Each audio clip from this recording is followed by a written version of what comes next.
Good morning, students. Now, in last lecture, we have seen transactions of goods and assets, and we have discussed which accounts are associated when goods accounts are there, and which accounts are associated when assets accounts are there, and when goods accounts are debited and when goods accounts are credited. Now, today we'll discuss illustration number 4, जो आपकी text book में page number 64 पर दिया गया है. You have to open your textbook. Okay, आपको मेरे साथ ट्रांजेक्शन रीड करने हैं. जो मैं ट्रांजेक्शन बोर्ड पे नोट डाउन करूंगा वो आपको समझने हैं, और सेम टाइम आपकी टेक्स्ट बुक में भी इसकी एंट्री की है वो भी आपको देखना है. Okay, so before this we must know whenever goods comes in, goods accounts are debited, and whenever goods goes out from business, goods accounts are credited. In same way, when assets comes in, it is always debited, and assets goes out, it is always credited. तो आपको अब यही देखना है कि goods और assets business में आ रहा है कि बिजनेस से जा रहा है. Clear? So when goods comes in and when goods goes out. So when we purchase goods, goods comes in, and we sold goods, goods goes out mainly. And when assets comes in business, when we purchase assets, and when assets goes from business, when we sell the assets. Clear? Now in this illustration number 4, the transaction which we learned previously, हमने इससे पहले कौन से transaction देखे थे? Transactions of capital and drawing. तो इसके अंदर उसके भी कुछ ट्रांजेक्शन आएंगे, है ना. जैसे जैसे हम आगे बढ़ेंगे वैसे वैसे सब क्या होगी, ट्रांजेक्शन मिक्स होगी. क्लियर? यानी फर्स्ट जो था कैपिटल एंड ड्राइंग, उसमें से कैपिटल एंड ड्राइंग के ट्रांजेक्शन थे. अब कौन सा है? Goods and assets. तो इसके अंदर गुड्स एंड असेट्स के ट्रांजेक्शन तो होंगे, लेकिन उसके साथ कैपिटल एंड गुड्स के भी ट्रांजेक्शन होंगे, कैपिटल एंड ड्राइंग के भी ट्रांजेक्शन होंगे. Clear? So here pass journal entries for the following transaction of Gokul traders. So which business, what is the business name? Gokul traders. तो what is first? Journal book of Gokul traders. इस तरह से सबसे पहले हमें क्या करना है? हेडिंग देना है. किसका? जिसकी बुक में हम क्या करते हैं? जर्नल एंट्रीज करते हैं. फिर आपको ऐसे कॉलम ड्रॉ कर देने हैं. मैंने यहाँ के बोर्ड के 2 पार्ट कर दिए so that we can write down more entries, है ना. हम ज्यादा एंट्रीज कर सके इसलिए. लेकिन आपको तो आपकी टेक्स्ट बुक में जैसे दी है उसी तरह से एंट्री लिखनी है ना, एक पेज में. Clear? Now what is first transaction? So 2014 April 1st, brought cash of ₹10,000, stock of ₹10,000, and furniture of ₹5,000, and commence business. तो ये कौन सा ट्रांजेक्शन है? So whenever commence business and whenever brought, business में कोई चीज लेके कौन आएगा? Owner of the business. और whatever owner of the business brought, it is always debited. So here what is brought by owner? Cash, stock and furniture. And whenever owner brought cash, goods or assets in business, which account is credited? Capital account, because owner is given. So what is the first entry? So here 2014 and our month is April 1st. So cash account debited, then goods stock account debited, then furniture account debited, to capital account. Here, so whatever owner of business brought at the time of commencement of business, जब business start करता है तब हमें क्या करना है? वो सारे अकाउंट्स डेबिट करने हैं, है ना. और कौन सा अकाउंट डेबिट करना है? Capital, because capital is account of owner. Now how many amount? So in cash 10,000, in stock 10,000, and in furniture 5,000. जो अकाउंट डेबिट होता है उसके कॉलम में क्या लिखना है? डेबिट कॉलम में लिखना है. और जो अकाउंट क्रेडिट होता है उसके क्या लिखना है? क्रेडिट कॉलम में. So here what is total? 25,000. ये 25,000 कैसे आया? तो total of this 10,000 plus 10,000 20,000 plus 5,000. Clear? So what is amount of capital brought by owner? 25,000. Now here you have to write down being, आपको बीइंग लिखना है। आपकी text book में भी आपको बीइंग लिख के दिया है। What is being? Being cash stock of goods and furniture brought by business to commence business. आपको इस तरह से बीइंग लिखना है। मैं यहाँ पे बीइंग नहीं लिख रहा हूँ, है ना, क्योंकि मेरे पास ज्यादा स्पेस नहीं है इसलिए, लेकिन आपको बीइंग लिखना है। It is given in your text book. अगर आपको नहीं आता क्या करना है, जो ट्रांजैक्शन दिया है उसको एवं लिख देना है, without amount, without amount. Clear? तो this first transaction. Now second, third number, goods purchase of ₹5,000 from Mathura traders. Goods purchase of ₹5,000 from Mathura traders. तो सबसे पहले आपको ये देखना है ये कैश ट्रांजैक्शन है कि क्रेडिट ट्रांजैक्शन है। तो ये कौन सा ट्रांजैक्शन है? क्रेडिट ट्रांजैक्शन है। Why? Because name of person is given. What is name? Mathura traders. ये किसी बिजनेस का नाम है, मथुरा ट्रेडर्स। क्लियर? तो एक अकाउंट कौन सा आएगा? मथुरा ट्रेडर्स का। क्यों? In credit transaction the name of person which is included in transaction that is recorded. So Mathura traders एक अकाउंट आएगा। दूसरा कौन सा आएगा? So goods purchase, तो हमने कल डिस्कस किया था, whenever we purchase goods which account is associated? purchase account. Clear? तो दो अकाउंट कौन से आ गए? एक परचेस अकाउंट और दूसरा मथुरा ट्रेडर्स अकाउंट। अब आपको देखना है कौन सा अकाउंट डेबिट होगा, कौन सा अकाउंट क्रेडिट होगा। So purchase account comes under which account? Real account. Purchase account real account का पार्ट है, तो उसको कौन सा रूल अप्लाई होगा? रियल अकाउंट का। और उसका रूल क्या है? Debit what comes in, credit what goes out. अब हम जब गुड्स परचेस करेंगे तो गुड्स इन होगा कि आउट होगा? तो गुड्स क्या होगा? In. So that purchase account is debited. So automatically Mathura traders will be what? Credited. Now let's see, Mathura traders is what? Artificial person. वो कौन से अकाउंट में आएगा? Personal account. तो पर्सनल अकाउंट का रूल्स क्या है? Debit the receiver, credit the giver. अगर हम मथुरा ट्रेडर्स से गुड्स परचेस करेंगे तो मथुरा ट्रेडर्स क्या करता होगा? रिसीव के गिव। तो Mathura traders what? Giver. So Mathura traders का अकाउंट क्या होगा? क्रेडिट। तो इस तरह से यहाँ पे दो कौन से अकाउंट आएंगे? एक आएगा परचेस अकाउंट, वो क्या होगा? Debit, and to Mathura traders account. बराबर? इसके बाद लिखना है, लाइन ड्रॉ करना है। But how many rupees? So it is given 5,000। So debit में 5,000 एंड क्रेडिट में भी 5,000। और क्या आएगा? Being goods purchase from Mathura traders. आपको बीइंग क्या लिखना है? Being goods purchase from Mathura traders. ये बीइंग भी लिखना जरूरी है। Clear? So whenever you purchase goods, अब आपको ये समझ में आना चाहिए कि whenever you purchase goods, purchase account is always debited. आपको purchase account क्या करना है? डेबिट करना है। अगर आप गुड्स क्रेडिट में परचेस करते हो तो जिससे परचेस करते हैं, जिसका नाम दिया है, उसका अकाउंट क्या होगा? क्रेडिट होगा। ये हमने किससे परचेस किया?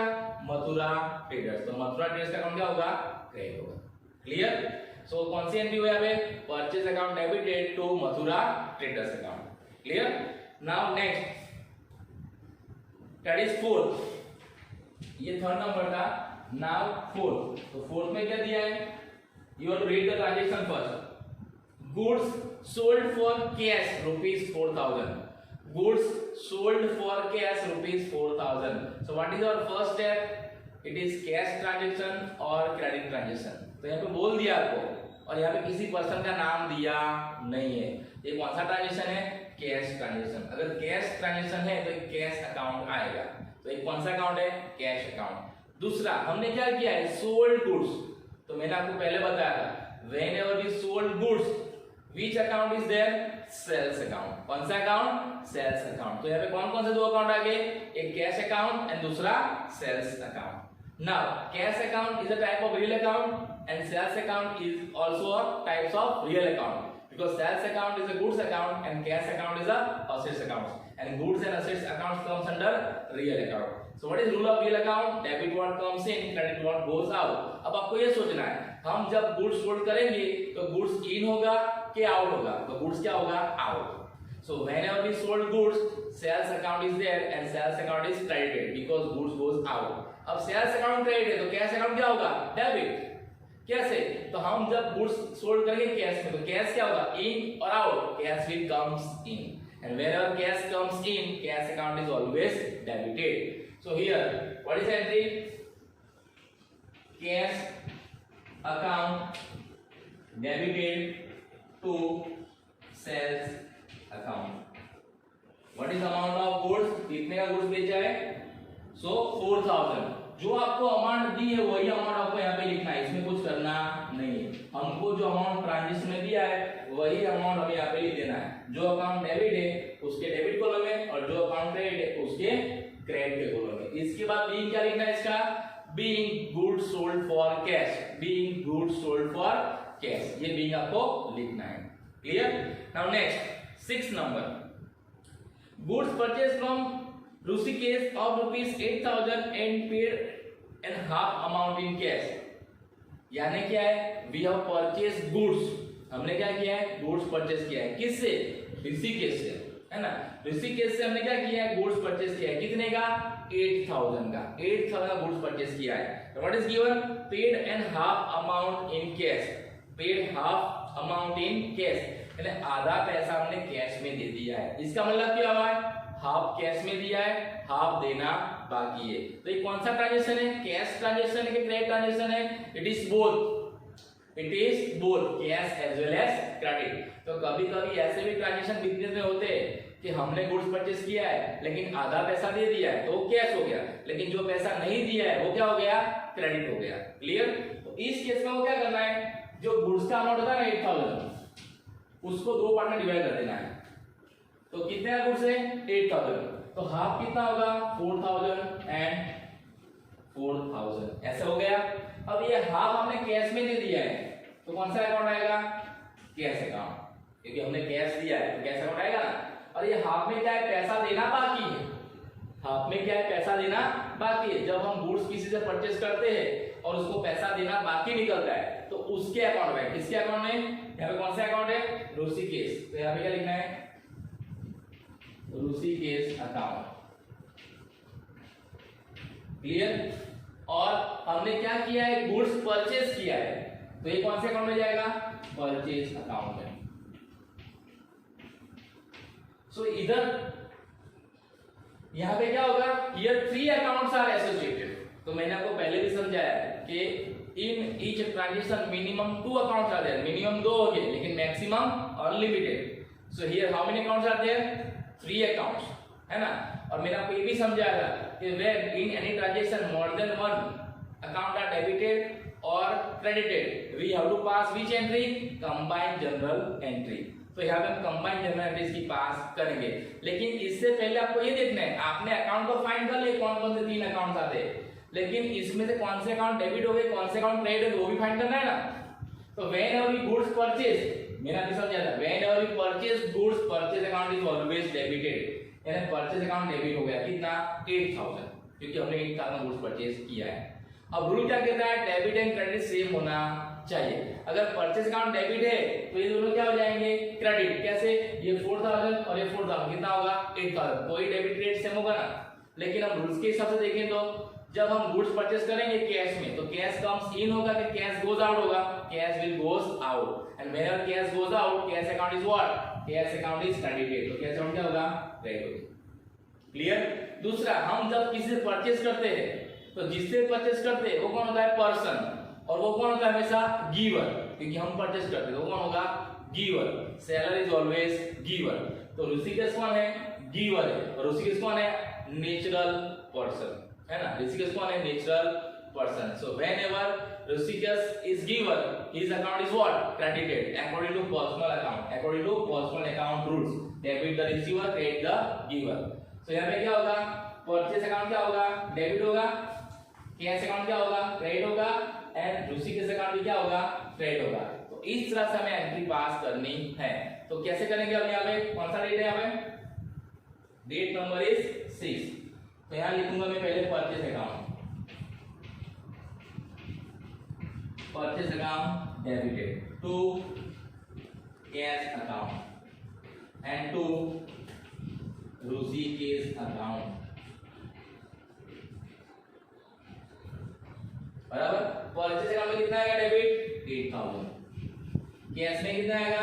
4,000। और ऋषिकेश में कितना आएगा? 4,000। इस तरह से देखो डेबिट एंड क्रेडिट क्या हो गया, सेम हो गया। ओके ओके, तो इस तरह से हमें क्या करना है, परचेज अकाउंट डेबिट करना है to cash account and to Rishikesh account. आपको इस तरह से नोट बना देनी है और आप पे नोट्स लिख देनी है after passing all this general entries. क्या लिखना है, नोट नंबर। कौन सा नोट नंबर, तो जिस दिन का ट्रांजैक्शन हो। यहाँ पे क्या लिखना है, नोट नंबर 6, नोट नंबर 6। इससे आपको समझ में आएगा कि ये अमाउंट कैसे आया। ये नोट्स आपको लिखनी है, but when after passing all the entries, सब एंट्री लिखने के बाद। या आप अपने बीइंग में भी लिख सकते हो, जो बीइंग का स्पेस होता है ना, इसमें भी आप लिख दो तो आपको आइडिया आ जाएगा कि अमाउंट कैसे आया है ना। बीइंग की जगह पे आप ऐसा भी लिख सकते हो, क्लियर। बीइंग की जगह पे आप ऐसा भी लिख सकते हो, तो आपको आइडिया आएगा कि एंट्री कैसे आई। तो अब आपको याद रखना है कि whenever you purchase goods and half amount is paid in cash, तो इसका मतलब क्या है, हाफ अमाउंट देना बाकी है। देना बाकी है मींस व्हाट, क्रेडिट ट्रांजैक्शन। तो उस केस में क्या करना है, जितना कैश पे करते हैं वो कैश अकाउंट में जाएगा, और जितना कैश बाकी है देने का वो उसके अकाउंट में जाएगा जिससे हमने गुड्स परचेज किया है उसके अकाउंट में। लेकिन परचेज अकाउंट में कितना जाएगा, टोटल 8000, क्योंकि आपने गुड्स कितने का परचेज किया है, 8000 का। Clear. Now next that is 7th number, goods of ₹1600 return to Mathura traders. यानी goods of ₹1600 to return to Mathura traders. Return to, जब रिटर्न टू आया ना तो इसका मतलब क्या, ये परचेज रिटर्न का ट्रांजैक्शन है। आपको समझ में आना चाहिए, गुड्स रिटर्न टू यानी गुड्स वापस किया किसको, मथुरा ट्रेडर्स को। अगर आपको ये समझ में ना आए तो आपको ये देखना है मथुरा ट्रेडर्स हमने क्या किया था, तो मथुरा ट्रेडर्स हमने परचेज किया था। देखो ट्रांजैक्शन नंबर 3, ट्रांजैक्शन नंबर 3, उसमें हमने क्या किया था, मथुरा ट्रेडर्स से गुड्स परचेज किया था। तो हम जब किसी से गुड्स परचेज करते हैं बिजनेस में और उसको रिटर्न करते हैं because of any reason, so it is recorded in which account, purchase return account। तो ये कौन सा अकाउंट आएगा, purchase return account आएगा। दूसरा, किसको गुड्स वापस करेंगे, मथुरा ट्रेडर्स को, तो दूसरा कौन सा अकाउंट आएगा, मथुरा ट्रेडर्स। जिसको हम गुड्स वापस करते हैं ना उसका अकाउंट आएगा। तो किसको वापस करते हैं, मथुरा ट्रेडर्स, तो दूसरा अकाउंट किसका आएगा, मथुरा ट्रेडर्स। यानी दो अकाउंट डिसाइड हो गए, एक परचेज रिटर्न अकाउंट एंड दूसरा मथुरा ट्रेडर्स अकाउंट। अब कौन सा डेबिट है कौन सा क्रेडिट है, so when we return goods, जब हम गुड्स वापस करते हैं तो गुड्स इन होगा कि आउट होगा, so goods will goes out, goods business से जाएगा। And whenever goods goes from business according to real account it is always credited. So purchase return क्या होगा, क्रेडिट होगा। तो मथुरा ट्रेडर्स क्या होगा, डेबिट। कैसे, अगर हम मथुरा ट्रेडर्स को गुड्स वापस करेंगे तो मथुरा ट्रेडर्स क्या करेगा, गुड्स को रिसीव करेगा। So Mathura traders is what, receiver, and Mathura traders is what, artificial person, comes under personal account and rules of personal account is what, debit the receiver, credit the giver। तो Mathura traders का account क्या होगा, debit, because Mathura traders is what, receiver. तो journal entry क्या होगी यहाँ पे हमारी, Mathura traders account debited to purchase return account, बराबर ना। Mathura traders account debited, Mathura traders account debited to purchase return account। कितने का गुड्स वापस किया है, 1600। जितने का वापस किया है उतना ही अमाउंट लिखना है, 1600 डेबिट कॉलम में एंड 1600 क्रेडिट कॉलम में। क्लियर, जितने का अमाउंट गुड्स वापस किया है उतना। बीइंग क्या लिखना है आपको यहाँ पे, being goods return to Mathura traders. अगर आपको लिखना ना आए तो आप ट्रांजैक्शन की कॉपी कर सकते हो, है ना, विदाउट एन अमाउंट। सो कौन सा डेट था ये, डेट नंबर 7, डेट नंबर 7, तो यहाँ पे 7 लिख देना है। क्लियर। तो ये एंट्री कब पास करनी है, व्हेन वी रिटर्न गुड्स, है ना, व्हिच वी हैव परचेज। अब आपको समझना है ये परचेज रिटर्न का ट्रांजैक्शन था या सेल्स रिटर्न का ट्रांजैक्शन था। जब कौन सा वर्ड यूज किया, रिटर्न टू, तो क्या आएगा, परचेज रिटर्न, और नाम दिया होगा तो आपने उससे क्या किया था वो प्रीवियस ट्रांजैक्शन में जाके देख लेना कि आपने इससे परचेज किया था, तो हम क्या करेंगे, परचेज रिटर्न। एंड याद रखना, purchase return account is always credited because when you purchase return goods goes from business. Clear. और जिसको वापस करते हैं उसका अकाउंट क्या होगा, डेबिट होगा। Clear. Now next 9th number, goods of ₹600 given for prime minister relief fund.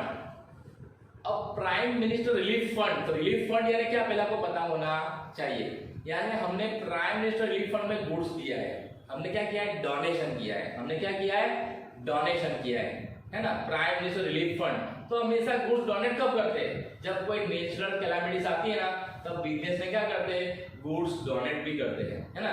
Like corona, अभी कोरोना सिचुएशन चल रही, तो उसमें कई सारे बिजनेसमैन ने कई लोगों को फ्री में गुड्स दिया था, है ना, फ्री में गुड्स दिया था, तो उसको हम क्या बोलेंगे, goods given for donation. So whenever we goods give as a donation, so it is our what, it is our expense, it is our expense. क्यों एक्सपेंस है, अगर हमने ये गुड्स किसी और को बेचा होगा, हमने वो गुड्स किसी और को सेल्स किया होता तो हमें पैसा मिलता, लेकिन यहाँ पे goods goes from business, business में से गुड्स जा रहा है लेकिन सामने कोई पैसा मिल रहा है।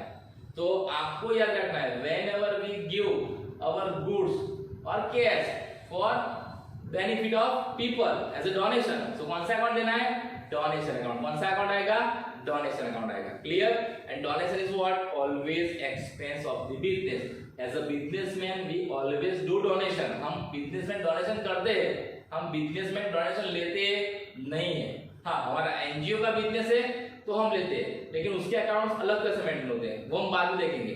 लेकिन यहाँ पे आपको क्या देखना है, as a businessman we always do donation, तो donation is what, expense, so it is always debited. Why debited? Because expense accounts comes under which account, nominal account, and nominal account का रूल्स क्या कहता है, debit the expense and losses and credit incomes and gain.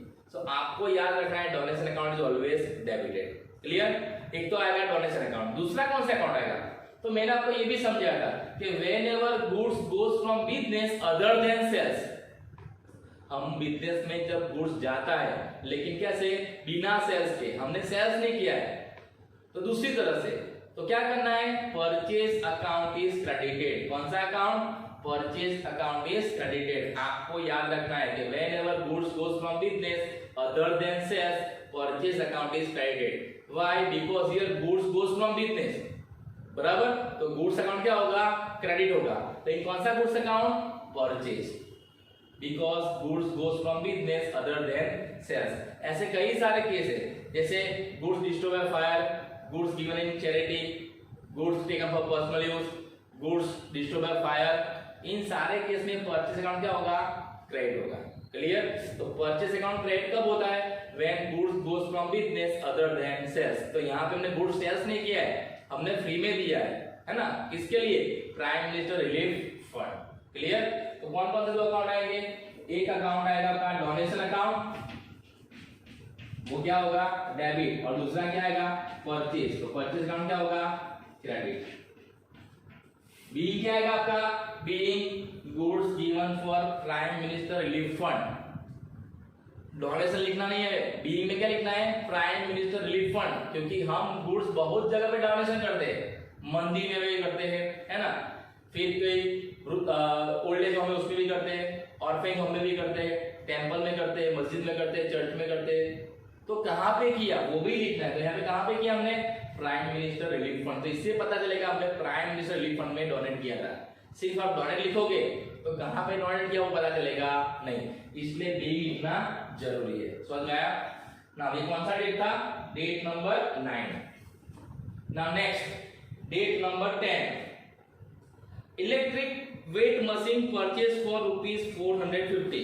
Now what is electric weight machine. तो आप किसी दुकान पे जाते होंगे, किसी शॉप पे गए होंगे, है ना, ग्रोसरी के शॉप, तो वहां पे वेट मशीन होता है, आपने देखा होगा, वेट करने के लिए, उसको क्या बोलते हैं, इलेक्ट्रॉनिक वेट मशीन। तो ये क्या है, यहाँ पे इलेक्ट्रॉनिक वेट मशीन एक क्या है, बिजनेस की असेट्स है, बिजनेस की क्या है, असेट्स है। क्यों असेट्स है, क्योंकि वेट मशीन हम हर रोज परचेस नहीं करते, जो लोग बिजनेस करते हैं उनको पता है कि वेट मशीन वो लोग हर रोज परचेस करते नहीं है, हर साल परचेस करते नहीं है ना, they purchase after so many years, so it is what assets of the business, clear। now इसके लिए अकाउंट्स में एक अकाउंट है, डेड स्टॉक अकाउंट। कौन सा, dead stock account. so whenever you purchase electric machine for business, which account is recorded, dead stock, or it is what, assets of the business, and whenever assets comes in business, it is what, debited according to real account, clear, because weight machine is what, assets of the business। अब आपने कैसे purchase किया है, यहाँ पे कोई information है नहीं है, यहाँ पे किसी का नाम है नहीं है, तो इसका मतलब क्या है, ये कैश ट्रांजेक्शन है। सो दूसरा कौन सा अकाउंट आएगा, कैश अकाउंट। अगर हम जब कोई मशीन परचेस करेंगे तो कैश विल कम्स इन और goes out, cash will goes out. तो कौन कौन से दो अकाउंट आएंगे यहाँ पे, एक आएगा आपका डेड स्टॉक अकाउंट, वो क्या होगा डेबिट, और दूसरा क्या होगा टू कैश अकाउंट, और कैश अकाउंट क्या होगा क्रेडिट। कितने का है मशीन, इट इज गिवन 450, तो यहाँ पे लिखना है 450 एंड 450, और यहाँ पे गुड्स कितने का डोनेशन किया था हमने 600 का, तो लिख देना 600 and 600। Clear. So dead stock account debited 450 to cash account 450। Being क्या लिखना है, being weight machine purchase, being weight machine purchase. Weight machine समझ में आ रहा है आपको, आपने देखा होगा जब किसी ग्रोसरी के शॉप पे गए हो वेट करने के लिए जो मशीन रखाते हैं, है ना, वो क्या है, बिजनेस का असेट्स है। तो कौन सा अकाउंट लिखना है आपको, dead stock. Weight machine account लिखना नहीं है, उसके लिए अकाउंट में एक अकाउंट दिया है, कौन सा, डेड स्टॉक। यानी जब भी हम बोलते हैं डेड स्टॉक तो इसका मतलब क्या होता है, हम किसकी बात कर रहे हैं, वेट मशीन की बात कर रहे हैं। Clear. So this transaction number 10।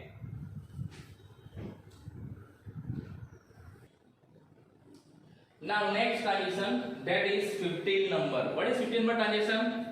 So 100 shares of Sri Bursa Limited purchase at ₹30 and 2% brokerage is paid. Both the payment paid by check. अब आपको याद रखना है, whenever we pay any amount by check, bank account is there. कौन सा account आएगा, bank account is there. जब भी चेक उड़ाता है तो बैंक अकाउंट आएगा। क्लियर। और जब भी amount is paid by cheque और हम किसी को चेक देते हैं किसी भी रीजन से, so bank account is credited. Now why, so bank comes under personal account because it is artificial person and when we give cheque, so bank will give money on behalf of us. हमारी bank हमारे behalf पे हमारे account से पैसा देगी। तो bank कौन है, गिवर। तो गिवर का अकाउंट क्या होता है, according to personal account credit, that's why bank account is credit. अभी आपको इतना गोल गोल जाना नहीं, आपको सिर्फ इतना याद रखना है, whenever we pay check in business because of any reason, bank account is credited. Clear. अब एक अकाउंट हो गया बैंक अकाउंट क्रेडिटेड। नाउ दूसरा कौन सा अकाउंट आएगा, what we have purchase, shares. So remember, whenever we purchase shares of any company, not only shares, debentures, bonds, this is assets of the business. ये क्या है, business की assets है, because it is our investment. हमने किसी company के share purchase किए, तो shares of any company that is assets for us. तो ये कौन सा अकाउंट आएगा, शेयर्स ऑफ बर्सा लिमिटेड। क्या लिखना है, shares of Bursa limited company. जिस कंपनी के शेयर परचेज किए उसका नाम पीछे लगा देना है, शेयर्स के पीछे, शेयर्स ऑफ बर्सा लिमिटेड।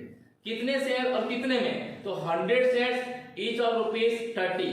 अगर एक शेयर का प्राइस 30 रुपीज है तो 100 शेयर की प्राइस कितनी होगी, तो हम ऐसा कर सकते हैं 100 इंटू 30, तो कितना आएगा 3000। तो 3000 शेयर परचेज किए, उसके ऊपर हमने क्या किया है, 2% ब्रोकरेज दिया है। तो brokerage what, it is expense.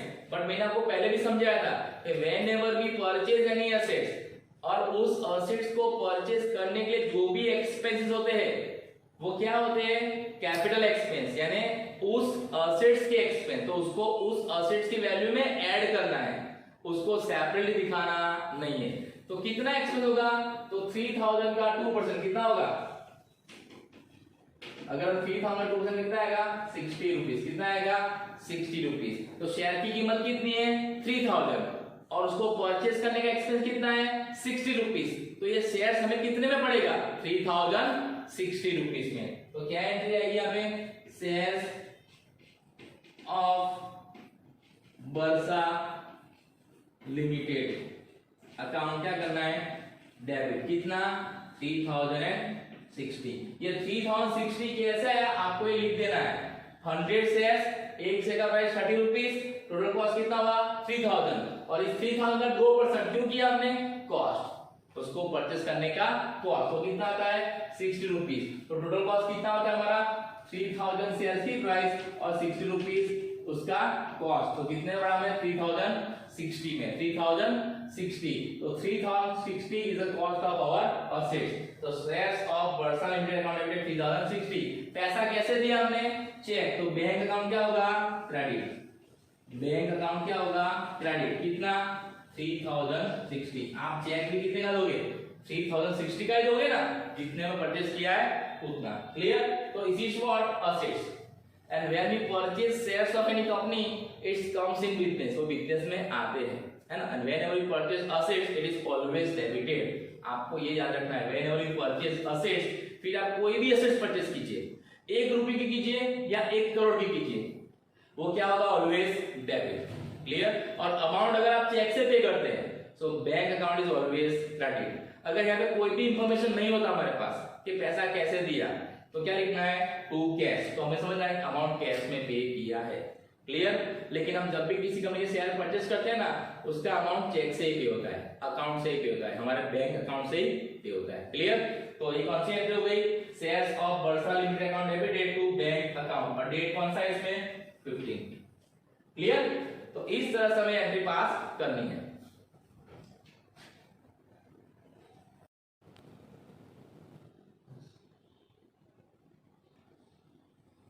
Now next transaction, that is 2018, transaction number 18। उसमें क्या है? आपको मेरे साथ पढ़ना है, आपको अपनी टेक्स्ट बुक में मेरे साथ पढ़ना है, और आपकी टेक्स्ट बुक में जो इलस्ट्रेशन एक्सप्लेन किया है वो भी आपको देखना है ना। और बीइंग भी देखना है, कैसे बीइंग लिखते हैं। So goods of ₹4000 sold to Kedarnath. तो सबसे पहले आपको ये देखना है ये ट्रांजेक्शन कैश है कि क्रेडिट है। तो क्या है? It is a credit transaction. Why? Because name of person is given. What is the name? Kedarnath. Now what we have done? We have sold goods. मैंने आपको पहले भी समझाया था, whenever we sold goods, which account is associated? Sales account. And sales account is always credited. Sales account हमेशा क्या होगा? Credit होगा. Because when we sold goods, goods goes from business. And whenever goods goes from business, according to real account, it is always credited. Clear? एक account हो गया credit. दूसरा, किसको sold किया? So Kedarnath. Kedarnath is a person. अब हम जब केदारनाथ को गुड्स सोल्ड करेंगे तब केदारनाथ क्या करेगा? ही विल रिसीव और give. So Kedarnath will receive the goods. So Kedar is what? Receiver. Kedarnath is what? Receiver. And according to personal account, receiver account is debited. तो यहाँ पे क्या एंट्री होगी? Kedarnath account debited to sales account. What is the being? Being goods sold to Kedarnath on credit. Being goods sold to Kedarnath on credit. What is the amount of goods? 4000. So 4000 debit column and 4000 in credit column. Clear? Now next 20 number. Goods of ₹1500 destroyed by fire. अब यहाँ पे क्या हो रहा है? Good destroy हो रहा है। अब जब गुड्स डिस्ट्रॉय होगा बाय फायर तो गुड्स कम्स इन और गुड्स गोज आउट।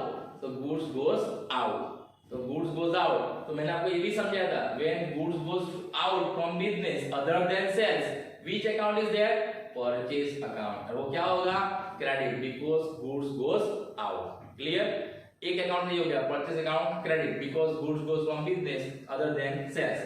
नाउ जब गुड्स डिस्ट्रॉय बाय फायर तो ये क्या है हमारा? लॉस। ये क्या है हमारे लिए? लॉस। तो क्या आएगा? Loss by fire account. क्या सा अकाउंट आएगा? लॉस बाय फायर अकाउंट और good destroy by fire account. इन दोनों में से एक अकाउंट आएगा। तो यहाँ पे लिखते हैं 20 number, loss by fire account debited. बराबर ना? ये हमारा लॉस है। जब हमारा गुड्स डिस्ट्रॉय होता है फायर तो हमें क्या होता है? Loss. And loss comes under nominal account. And nominal account का रूल्स क्या है? Debit expense and losses and credit incomes and gains. So according to nominal account, loss account is always debited. And when goods goes from business other than sale, which account is there? Purchase account. And purchase account is what? Credited. हमारे business में से जब भी goods जाएगा without sales तो purchase account credit करना है, फिर वो किसी भी तरह से गुड्स जाए। क्लियर? तो कितने का गुड्स है यहाँ पे? 1500। So 1500 debit and 1500 credit. What is your being? Being goods destroyed by fire. Being goods destroyed by fire. आपको ये being लिखना है। Next half of the goods return back from Kedarnath. Return back, जब ऐसा बोलो रिटर्न बैक फ्रॉम, तो क्या होगा हमारा सेल्स रिटर्न। क्या होगा हमारा सेल्स रिटर्न। फ्रॉम वर्ड हो तो, टू हो तो परचेज रिटर्न एंड फ्रॉम हो तो सेल्स रिटर्न। और यहाँ पे केदारनाथ, तो हमने केदारनाथ को क्या दिया था, आपको प्रीवियस ट्रांजेक्शन देखना है कि केदारनाथ के साथ हमने क्या किया था। तो केदारनाथ को हमने गुड्स सोल्ड किया था। अगर केदारनाथ को गुड्स सोल्ड किया था, अगर वो हमको वापस करेगा तो क्या होगा हमारा ये सेल्स रिटर्न। तो सेल्स रिटर्न अकाउंट क्या आएगा, है ना। जब हम गुड्स सोल्ड करते हैं और वो हमें वापस मिलता है because of any reason, sales return account is included. Now दूसरा कौन सा अकाउंट आएगा, केदारनाथ अकाउंट। क्यों, केदारनाथ इज गिवर, हमें गुड्स वापस कौन कर रहा है, केदारनाथ। क्लियर। तो दूसरा अकाउंट कौन सा आएगा, केदारनाथ अकाउंट। अब आपको ये देखना है जब गुड्स रिटर्न होगा तो गुड्स कम्स इन और आउट, गुड्स कम्स इन। हमने जब गुड्स सेल किया था वो हमारे पास वापस आ रहा है तो गुड्स क्या होगा, comes in. And whenever goods comes in it is always debited. तो सेल्स रिटर्न अकाउंट क्या होगा, डेबिटेड। सेल्स रिटर्न अकाउंट क्या होगा, डेबिटेड। और केदारनाथ क्या करेगा, रिसीव और गिव। तो केदारनाथ इज गिवर, हमने केदारनाथ को गुड्स बेचा था, केदारनाथ हमें गुड्स वापस कर रहा है तो केदारनाथ कौन होगा, गिवर। तो गिवर का अकाउंट क्या होगा, according to personal account credit. तो टू केदारनाथ अकाउंट। कितने का गुड्स वापस किया है, जितने का वापस किया है उतना ही अमाउंट लिखना है अमाउंट के कॉलम में। कितने का, हाफ। यहाँ पे अमाउंट दिया नहीं है, क्या दिया है, हाफ। तो अमाउंट कहां से लाना है, तो आपने केदारनाथ को कितने का गुड्स सोल्ड किया था, तो आगे हमें देखना है प्रीवियस ट्रांजेक्शन 4000 का, है ना, 4000 का। तो 4000 का हाफ कितना होगा, 2000। तो अमाउंट कितना आएगा, 2000। तो sometime in this way we have to identify amount. Sometime they will not provide amount in the transaction. आपको अमाउंट देंगे नहीं, आपको अमाउंट ढूंढना पड़ेगा।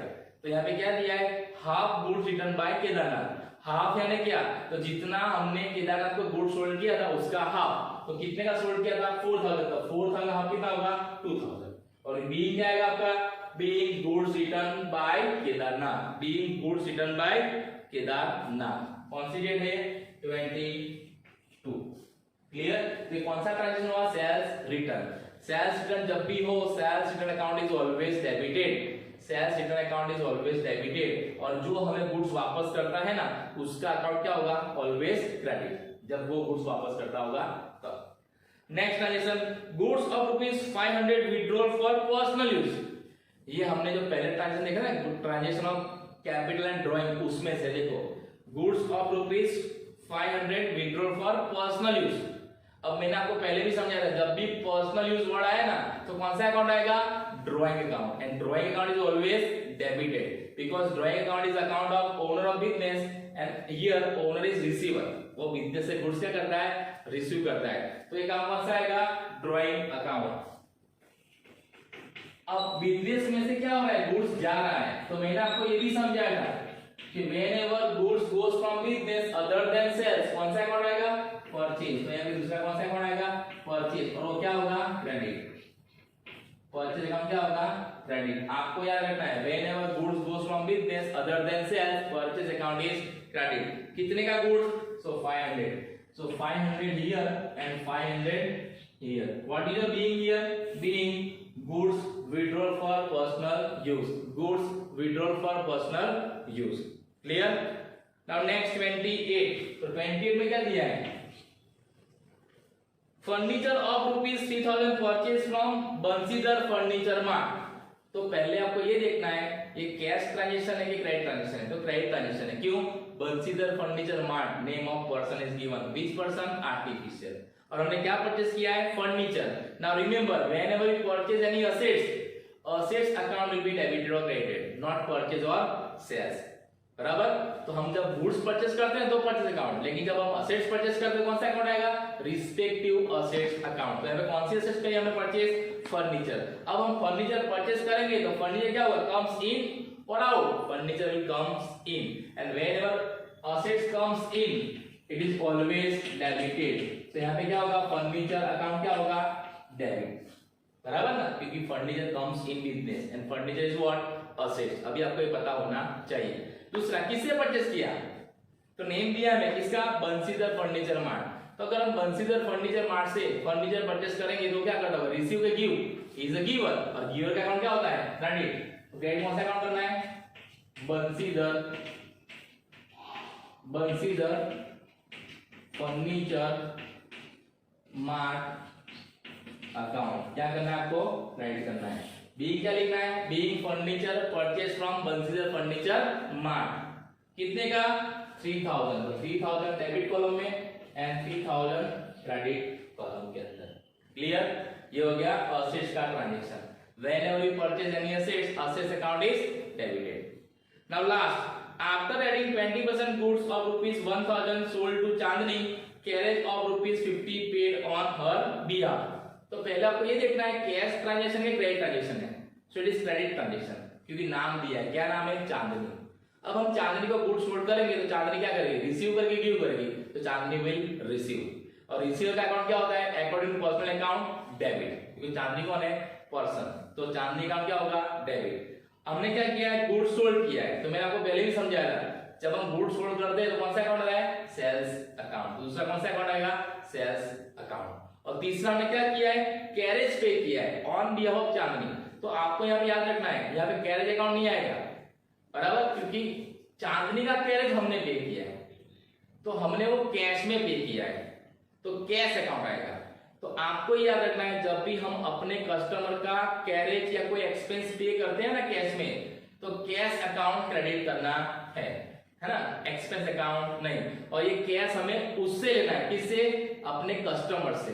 क्लियर, तो चांदनी को हमने यहाँ पे कितने का गुड्स सोल्ड किया, सो 1000 का गुड्स 20% प्रॉफिट ऐड करके, तो 1000 का 20% प्रॉफिट कितना होगा, तो 1000 into 20/100 कितना आएगा, 200, यानी 200 प्रॉफिट ऐड करना है, 1000 के गुड्स के ऊपर 20% प्रॉफिट ऐड करना है। तो पहले आपको 1000 का 20% फाइंड करना है, कितना है, 200।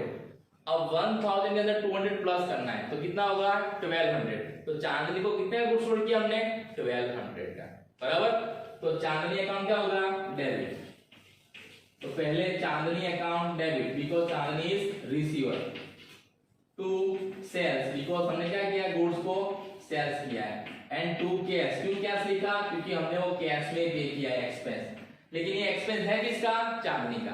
तो चांदनी से हमें कितना पैसा लेना है, गुड्स का तो लेना है 1200 प्लस ये एक्सपेंस भी देना है, कितना एक्सपेंस, 50। तो टोटल चांदनी से कितना पैसा लेना है, 1250।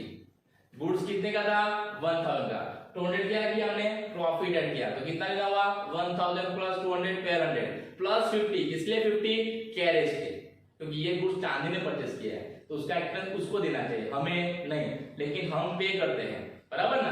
तो हमें क्या करना है, उससे पैसा लेना है। तो टोटल हम चांदनी से कितना पैसा मांगते हैं, 1250। सेल्स कितने का किया, गुड्स हमने 1200, तो कितना लिखना है सेल्स अकाउंट में, 1200, क्योंकि गुड्स कितने का सोल्ड किया हमने, 1200 का, विद प्रॉफिट लिखना है। और कैश कितना पे किया हमने, 50, तो कैश कितना जाएगा बिजनेस से हमारे पास से, 50 रुपीज, है ना। हम कैश पे करेंगे, जो कैरेज का एक्सपेंस, तो कैश विल गोज आउट, तो कैश अकाउंट क्या करना है, क्रेडिट करना है, और यही कैश हमें चांदनी से फ्यूचर में लेना है। तो जब भी हम किसी कस्टमर के बिहाफ पे कोई एक्सपेंस पे करते हैं कैश में, तो वो पैसा उसके अकाउंट में प्लस कर देना है, गुड्स के अमाउंट के साथ। 1200 गुड्स के पैसा है और 50 रुपीस किसका है, एक्सपेंस का है। एंड टोटल कितना पैसा मांगते हैं हम चांदनी से, 1250। और सेल्स में कितना लिखना है, जितने का गुड्स सोल्ड करते हो उतना, कितने का, 1200। और कैश में कितना लिखना है, जितना आप एक्सपेंस पे करते हो उतना। क्लियर, तो यहाँ पर हमने सारी एंट्री कर ली, जितने भी ट्रांजेक्शन हमको दिए सारे के सारे ट्रांजेक्शन हमने एंट्री कर लिए। इसके बाद क्या करना है, तो लास्ट में आपको टोटल करना है। टोटल क्या करना है, आपको ऐसे लाइन ड्रॉ कर देनी है, ऐसे आपको लाइन ड्रॉ कर देनी है लास्ट में। यहाँ क्या लिखना है, टोटल, पर्टिकुलर के कॉलम में क्या लिखना है, टोटल लिखना है। कितना टोटल आता है उसका, 59,650, 59,960, सॉरी 960, 59,960।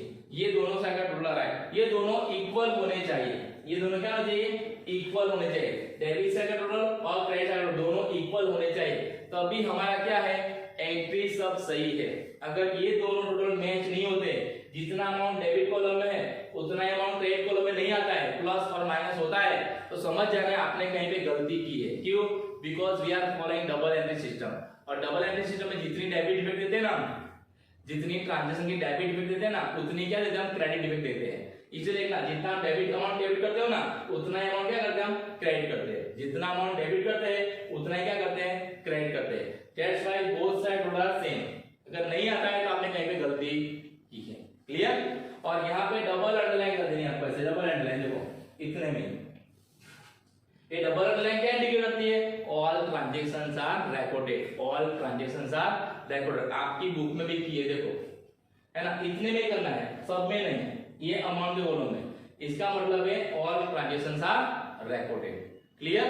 सो इस तरह से हमें जनरल एंट्री पास करनी है। तो हमने आज देखा इल्यूस्ट्रेशन नंबर 4, बराबर ना, आपकी टेक्स्ट बुक में इल्यूस्ट्रेशन नंबर 4 दिया हुआ है, मैंने बोर्ड पे आपको समझाने के लिए लिखा है। आपको ये इल्यूस्ट्रेशन आपकी टेक्स्ट बुक से देख के लिखना है और बीइंग के साथ लिखना है, और आपको पेंसिल एंड स्केल यूज करनी है कॉलम ड्रॉ करने के लिए, clear. Now in next lecture we'll see exercise of goods and assets from our exercise. Okay, so thank you and have a nice day.